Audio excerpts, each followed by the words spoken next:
भाग्य का विधान भाग 2। भाग्य का विधान भाग 1 में आपने देखा है कैसे राजा हर्षवर्धन बीमार हुए, महात्मा की भविष्यवाणी सच हुई। अब आगे क्या हुआ ये इस कहानी के इस भाग में जानोगे। महाराज हर्षवर्धन की बीमारी ने खुशालपुर को शोक के सागर में डुबो दिया था। जब महात्मा ने बताया कि केवल हिमालय का संजीवनी पुष्प ही राजा के प्राण बचा सकता है, तो चारों ओर सन्नाटा छा गया। वो मार्ग इतना दुर्गम था कि मृत्यु निश्चित मानी जाती थी, किंतु राजा के दोनों ज्येष्ठ पुत्रों विक्रम और अजय ने पिता के जीवन की रक्षा के लिए इस चुनौती को स्वीकार किया। महाराज ने भारी मन से उन्हें पर्याप्त रसद, स्वर्ण मुद्राओं और सैनिकों के साथ विदा किया। इधर जंगल की कुटिया में रेयांश को जब अपने पिता की स्थिति का पता चला तो वो व्याकुल हो उठा।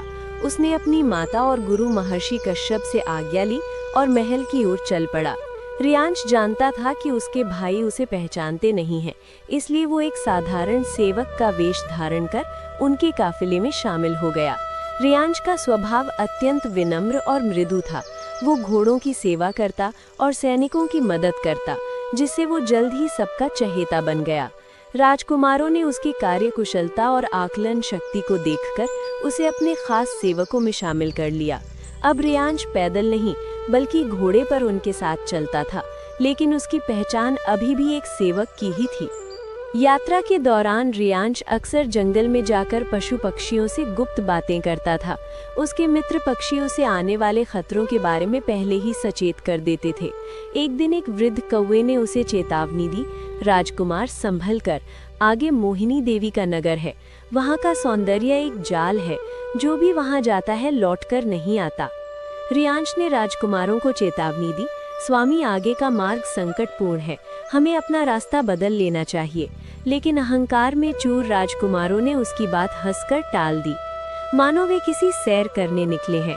वे मोहिनी के भव्य और आलीशान नगर में पहुंचे। महल के द्वार पर एक लंबी सुनहरी रस्सी लटकी थी, जो ऊपर एक विशाल घंटा बजाने के लिए उस घंटे से जुड़ी थी। राजकुमारों ने सोचा कि लंबी यात्रा की थकान यहाँ मिटाई जाए।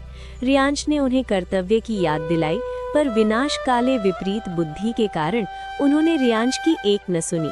उन्होंने सेवक द्वारा घंटा बजाया, 2 दासियों ने महल के द्वार खोला। राजकुमारों ने अपने सेवकों को बाहर रुकने का आदेश दिया और खुद दासियों के साथ वैभव की लालसा में अंदर चले गए। रेयांश और अन्य सेवक बाहर डेरों में रुके रहे। राजकुमारों ने मोहिनी के साथ द्यूत क्रीड़ा शुरू की। पहले दिन वे भारी मात्रा में स्वर्ण मुद्राएं हार गए, दूसरे दिन सब कुछ हार गए। अब उनके पास कुछ भी बचा नहीं था।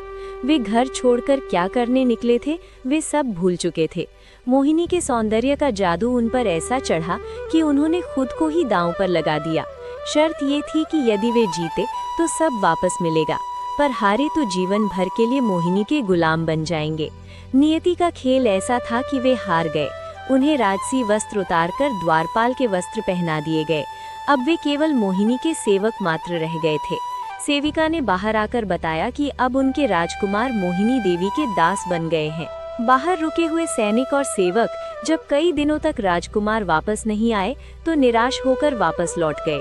वे मान बैठे कि राजकुमार अब नहीं आएंगे, लेकिन रेयांश वापस नहीं गया।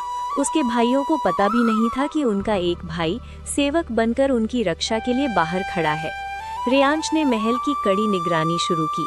उसने देखा कि महल के भीतर किसी का भी प्रवेश वर्जित है। एक शाम उसने एक बूढ़ी औरत को महल से निकलते देखा। रेयांश चुपके से उसके पीछे पीछे उसके घर तक पहुंचा। वहां पहुंचकर वो अचानक उसके पैरों में गिर पड़ा और फूट फूट कर रोने लगा। उसने सिसकते हुए कहा, दादी माँ, आपको देखकर मुझे मेरी स्वर्गीय दादी की याद आ गई। मैं अनाथ हूँ, मेरी सेवा स्वीकार करें। उस वृद्धा का हृदय पसीज गया। उसने रेयांश को अपने पास रख लिया। कुछ दिनों की निस्वार्थ सेवा के बाद रेयांश ने वृद्धा का विश्वास जीत लिया और उससे पूछा, दादी माँ, इस महल की स्वामिनी मोहिनी देवी कभी कोई ठेल हारती क्यों नहीं? वृद्धा ने उसे गुप्त रहस्य बताया। बेटा, मोहिनी छल करती है। उसके पास एक प्रशिक्षित चूहा है जो उसके पल्लू में छिपा रहता है। जब पासा फेंका जाता है और मोहिनी हारने वाली होती है तो वो संकेत करती है।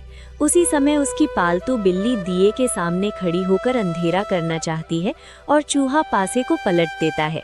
सामने वाला मोहिनी के सौंदर्य को देखने में इतना खोया रहता है कि वो ये छोटी सी हलचल देख ही नहीं पाता। ये रहस्य जानकर रियांश ने जंगल में जाकर अपने दोस्त नेवला को याद किया। वो तुरंत हाजिर हुआ और उसे कड़ी ट्रेनिंग दी। वो सभी जानवरों की भाषा जानता था। ये बात बड़ी आसानी से काम आई। एक बार उसने नेवला की रक्षा की थी, वही नेवला उसकी मदद करना मान गया। जब उसे विश्वास हो गया कि वो तैयार है, तो उसने अपनी दादी माँ से कुछ धन लिया और एक भव्य राजकुमार की वेशभूषा धारण की। रियांश जन्म से ही अत्यंत सुंदर था।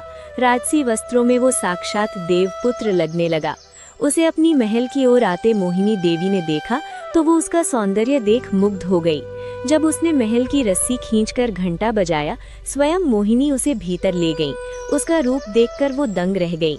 जब रियांश ने खेलने की बात कही तो मोहिनी देवी ने खेल शुरू किया। जैसे ही मोहिनी हारने की स्थिति में आई तो मोहिनी देवी ने चूहे को इशारा किया और बिल्ली ने दिए के सामने अंधेरा करना चाहा। रियांश सतर्क हो गया। उसने तुरंत अपनी आस्तीन से नेवले को मुक्त कर दिया। नेवले को देखते ही चूहा अपनी जान बचाकर भागा। बिल्ली भी डरकर भाग खड़ी हुई। मोहिनी का पासा गलत पड़ गया और वो बुरी तरह हार गई। शर्त के अनुसार मोहिनी को अपने सभी गुलामों को मुक्त करवाना पड़ा।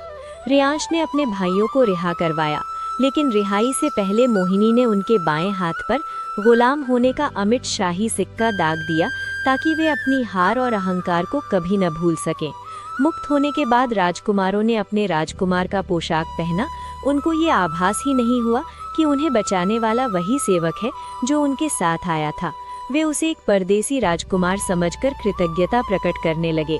रियांश ने मोहिनी को अपनी दासी बना लिया और महल का सारा वैभव अपने नियंत्रण में ले लिया। कुछ दिन के विश्रांति के बाद उसने मोहिनी देवी से जाने की अनुमति मांगी। वो क्यों जा रहा है ये बात उसने मोहिनी देवी को बताया कि वो संजीवनी बूटी का फूल लाने हिमालय की ओर जा रहा था। उसने फिर वही अपने पुराने वाले सेवक का वेश धारण करके मुहिम पर निकल पड़ा। भाग 3 में आप देखेंगे रियांश की संजीवनी बूटी का फूल लाने